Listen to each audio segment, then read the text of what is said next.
Well, I posted another poll on Instagram. So if you're not following me on Instagram, you're really missing out. So check me out on Instagram. And the question was, should I make a quick video as to what I think about the Starbond glue used as a fill? So the glue basically is in this applicator here, and then you have the accelerator, which is an aerosol, and you apply the glue, hit it with the aerosol, and it dries in 10 or 20 seconds. So 97% of my Instagram followers said yes, so here we go. So this is the bottom of the top of the bookcase that I'm working on. Had a very large gap here where a knot was, and then a few smaller ones.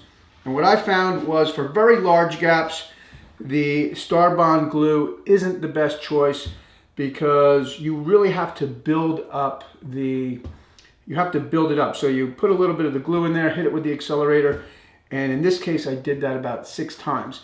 Now that being said, it only took me about 10 minutes because the dry time is so fast. But what I would continue to do is for very large gaps, I would still use West System epoxy and fine sawdust. But I have to say that this stuff is great for those thinner gaps and quick repairs, and I will definitely keep this close by, and you'll see me using it from time to time. But for the larger gaps, I still will stick with the West System epoxy. Now, I did end up filling this large gap with the Starbond, like I said, layer by layer, and I ended up having a few voids in the fill as I sanded it.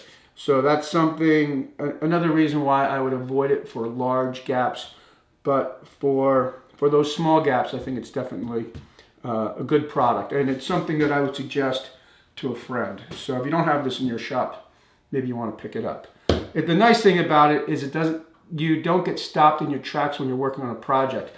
If you end up checking something, if you end up with a small gap, you can fill this. There's also a very small applicator that goes on top of the glue bottle so you can get into those really tight cracks. So I think it's pretty good stuff. One other thing I would suggest, I don't think they have any other colors, I don't know, but black is a little severe.